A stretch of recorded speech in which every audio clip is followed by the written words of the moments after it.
اللہ سبحانہ و تعالیٰ کہ وہ بندے جو اس سے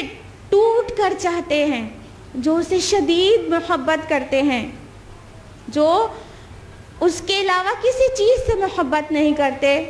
ان میں سے کچھ لوگ ہیں جن کو ہم صحابہ کرام رضی اللہ عنہم اجمعین کے نام سے جانتے ہیں۔ اللہ کے رسول صلی اللہ علیہ وسلم کے ساتھیوں نے حب اللہ کی وہ مثالیں پیش کی ہیں، اور اللہ کی راہ میں محبت میں قربانیوں کی وہ مثالیں پیش کی ہیں جو ہم سب کے لیے قابل عبرت ہے۔ چلیے یاد کریں حضرت مصعب بن عمیر رضی اللہ عنہ کو۔ یہ مصعب بن عمیر وہی ہیں جو اسلام کے پہلے سفیر تھے اور مدینہ میں جا کر دعوت کا کام کیا کرتے تھے۔ یہ جب مکہ میں اسلام لائے، اس سے قبل وہ بڑے ناز و ادا سے پلے تھے، بہت شوخیوں میں رہے تھے، بڑے اپنے والدین کے لاڈلے تھے اور بہت عیش و عشرت میں پرورش ہوئی تھی ان کی۔ 200 درہم سے کم کا کپڑا زیبتن نہیں کرتے تھے، دوسرے ملکوں سے ان کا کپڑا آتا تھا، سب سے مہنگی خوشبو لگاتے تھے، اور جب گھر سے گھوڑوں پر سوار ہو کر نکلتے تھے تو غلاموں کا جھرمٹ ان کو زیب دیتا ہوا نکلتا تھا۔ اس انداز میں جو پلا بڑھا ہو اور پھر اللہ کی محبت اس کے دل میں اتر جانے کے بعد اس کا کیا حال ہوا۔ اللہ تعالیٰ نے آزمایا انہیں جنت میں ان کے درجات بلند کرنے کے لیے۔ ان کے والدین نے ان کو گھر سے نکال دیا ایک تن پہ کپڑے کے بغیر، اور طرح طرح سے انہیں اذیتیں دیں ان کے مشرک والدین نے۔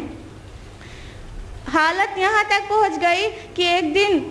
ایسی چادر میں جس میں 12 پیوند لگے ہوئے تھے اور چمڑے کا بھی پیوند لگا ہوا تھا جو ان کے جسم کو پوری طرح ڈھک بھی نہیں رہی تھی، اللہ کے رسول صلی اللہ علیہ وسلم کے سامنے سے گزرے۔ اللہ کے رسول کو ان کے پہلے کی حالت اور اب کی حالت پر موازنہ کر کے آنکھوں میں آنسو ڈبڈبائے، اور اللہ کے رسول نے فرمایا کہ یہ وہی مصعب ہے جس کو میں نے ان کے والدین کے بیچ بہت عیش و عشرت میں دیکھا ہے، اور آج اللہ کی محبت نے اس کا یہ حال کر دیا جو تم دیکھتے ہو۔ یہ مصعب بن عمیر رضی اللہ عنہ اللہ کی محبت میں ایسے ڈوبے، اللہ کے رسول کی محبت میں ایسے ڈوبے کہ ان کو اپنا ہوش ہی نہ رہا۔ دونوں ہجرت نصیب ہوئی ان کو، اور غزوہ بدر میں شریک ہوئے، خوب زخمی ہوئے، علم بردار تھے، اور اللہ نے اور حیات بخشی، یہاں تک کہ غزوہ احد میں شریک ہوئے۔ آپ اتنے خوبصورت تھے، رسول اللہ صلی اللہ علیہ وسلم سے آپ کی چہرہ مبارک ملتا تھا، آپ رسول اللہ کی شکل سے ملتے جلتے تھے، اور بھری جوانی میں احد کے میدان میں علم برداری کر رہے تھے، بڑی شجاعت سے لڑے، یہاں تک کہ ایک اللہ کا دشمن اس نے آ کر ان کے دائیں بازو کو کاٹ ڈالا، شہید کر دیا،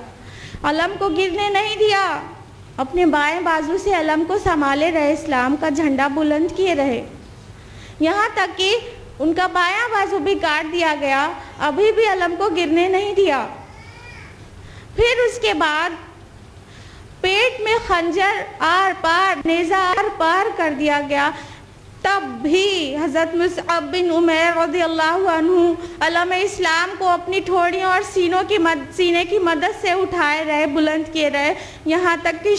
جام شہادت نوش فرمایا، اِنَّ لِلَّهِ وَإِنَّا إِلَيْهِ رَاجِعُونَ۔ اور دفن اس حالت میں کیے گئے کہ ایک چادر تھی ان کے پاس، جب سر ڈھکا جاتا تو پیر کھل جاتا، جب پیر ڈھکا جاتا تو سر کھل جاتا، یہاں تک کہ سر ڈھک کر پیر پر پتے ڈال کر دفن کر دیے گئے۔ یہ کیا تھا؟ یہ کیا تھا؟ یہ اللہ کی محبت کا سرور تھا۔